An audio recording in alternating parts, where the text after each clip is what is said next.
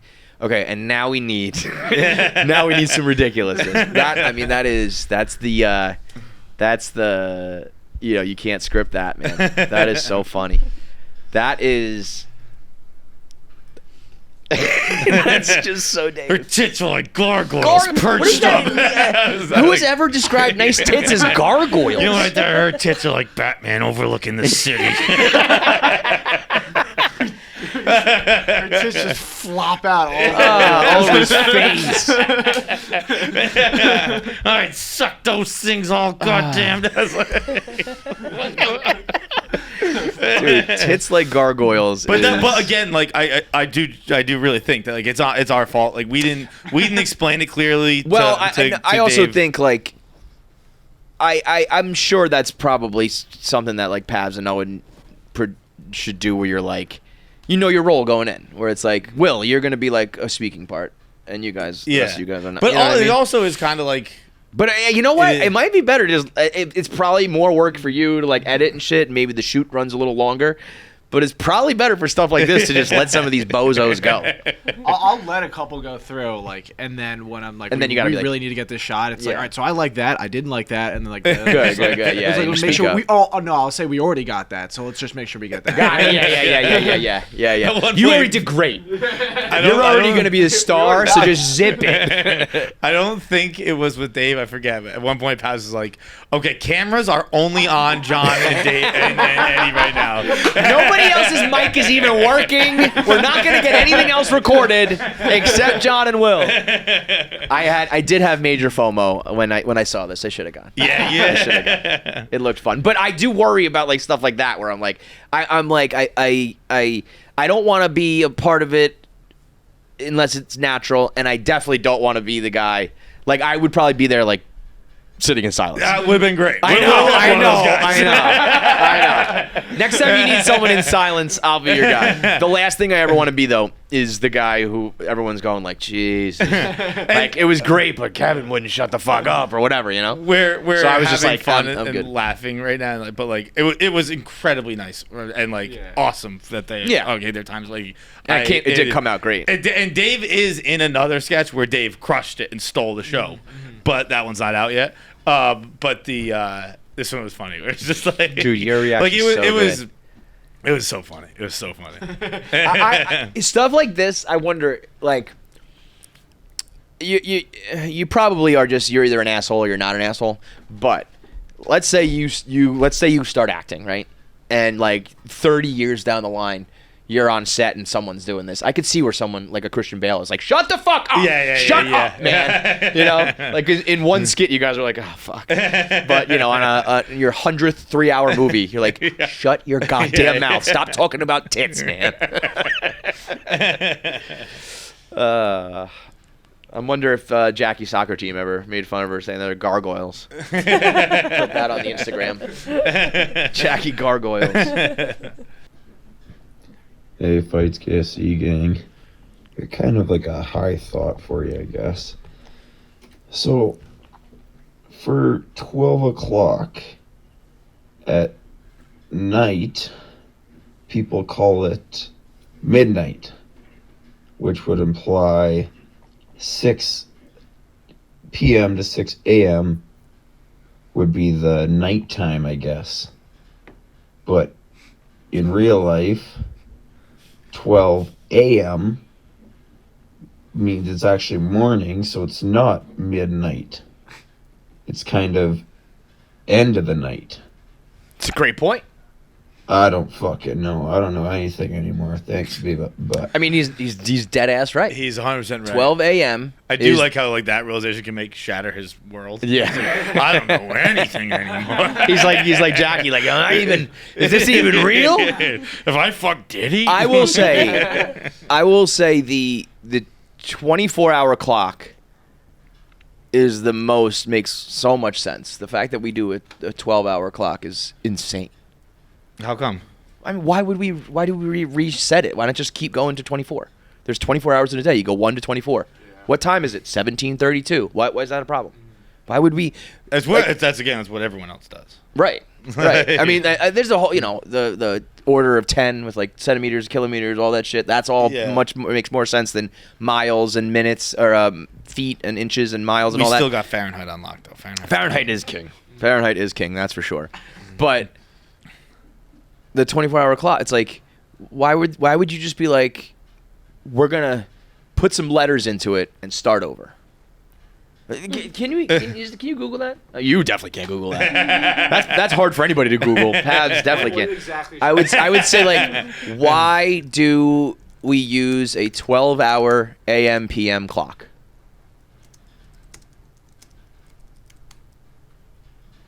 Ancient Egypt, the night was divided into 12 equal parts due to the fact that at the beginning of the Egyptian year there were 12 asterisms. Okay, so there's just some wild shit. So the answer is just ancient tradition. Dumb shit. Ancient dumb shit. Why is there 28 days in February? Don't know. Google that. I think it is like, isn't it like if every month was 30 days, they'd all be 30 days? There's a number where it's like if 365 days, what's 365 divided by 12? Well, I guess that doesn't really work out. But then like, why does this is because the sum of any amount 12 months of odd numbers will always equal an even number, and he wanted it to be odd. So it just sounded like one of those weird emperor things. All of these things are like just because someone said so. Yeah. None of it. The only thing that's natural is like the sun and the moon. The sun going up and down. Yeah. Everything else is just like we decided days of the week, months of the year, how long a year is, all that shit. Or no, I guess not. I guess the year is decided too by going around. A year and a day are like a natural thing, but the way we measure it is pretty much made up. Like what? Like who cares if it's 355 days? I don't know. This King Pompilius didn't want it to be. Okay, weirdo. But definitively, midnight is not the beginning. Is the end night. End night. End nights. It's start. Midnight would be like 8 p.m. Right? Yeah. Yeah. Because the night is only really from like 6 to 12. But it is also certainly, if we're talking about what the sun is, it's obviously still that. So I mean, we just have the whole thing fucked up. Yeah. We just fucked the whole thing up, man. That'll blow your mind high for sure. That'll fuck you up. That'll have you going in circles when you're high. Because now I'm trying to think of what should be called the day, what should be called the night, what hours should be what. The whole thing's jacked up. We should just have 24 hours clock. We should have meal 1, meal 2, meal 3. Nothing else to designate any other time of the day. Yeah. And just live your life. That's it. All right, let's get into it. LeeAnn Kreischer on KFC Radio. Let's talk to her. Just live your life. All right, thanks for watching. Make sure you subscribe, like, and leave a comment below. Click that button. Or I'll cut off my finger.